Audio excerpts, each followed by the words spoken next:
ಸುಂದರ. ಒಂದು ವಸ್ತು ಸುಂದರವಾಗಿ ಕಾಣಬೇಕಾದರೆ ಅದಕ್ಕೆ ಬಳಸುವ ಇತರ ವಸ್ತುಗಳು ಸಹ ಸುಂದರವಾಗಿರಬೇಕು.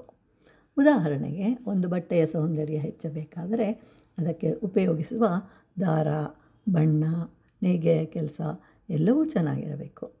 ಇವುಗಳಲ್ಲಿ ಒಂದು ಕೆಟ್ಟರೆ ಬಟ್ಟೆಯ ಗುಣ ಕಡಿಮೆಯಾಗುವುದು. ಕೇವಲ ವಸ್ತುಗಳು ಮಾತ್ರವಲ್ಲದೆ ಭಾವನೆಯಲ್ಲೂ ಶ್ರೀಮಂತನಾಗಿರಬಹುದು.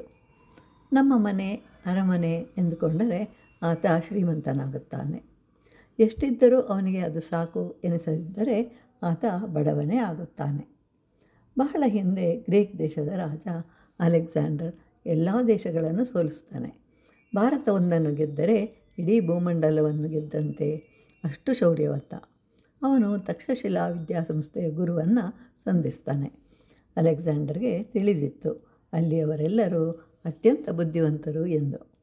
ಅಂತಹವರಲ್ಲಿ ಒಬ್ಬರನ್ನು ತನ್ನೊಂದಿಗೆ ತನ್ನ ದೇಶಕ್ಕೆ ಕರೆದುಕೊಂಡು ಹೋಗಲು ಅವನನ್ನು ಆಹ್ವಾನಿಸಲು ಅವನ ಬಳಿಗೆ ಬರ್ತಾನೆ. ಅಲೆಕ್ಸಾಂಡರ್ ಕೈಯಲ್ಲಿ ಅತ್ಯಂತ ಬೆಲೆಬಾಳುವ ರತ್ನ ಹೊಂದಿತ್ತು. ಅದನ್ನು ಕಾಣಿಕೆಯಾಗಿ ಗುರುವಿಗೆ ಕೊಡ್ತಾನೆ. ಆಗ ಗುರು ಹೇಳ್ತಾನೆ, ಇದೊಂದು ಸಾಮಾನ್ಯವಾದುದು, ನನ್ನ ಬಳಿಯಲ್ಲಿ ಇನ್ನೂ ಹೆಚ್ಚಿನ ಬೆಲೆ ಬಾಳುತ್ತದೆ ಅಂತ ಹೇಳ್ತಾನೆ. ಅದೇನೆಂದರೆ ಸೂರ್ಯದೇವ. ಎಂತಹ ಅದ್ಭುತವಾದ ಕಲ್ಪನೆ, ಭಾವನೆ! ಅಲೆಕ್ಸಾಂಡರ್ ಗುರುವಿನ ಭಾವನೆಗೆ ತಲೆದೂಗ್ತಾನೆ. ಗುರು ಕೇಳ್ತಾನೆ, ಎಲ್ಲಿದೆ ನಿನ್ನ ದೇಶ ಅಂತ ಪ್ರಶ್ನೆಯನ್ನು ಮಾಡ್ತಾನೆ.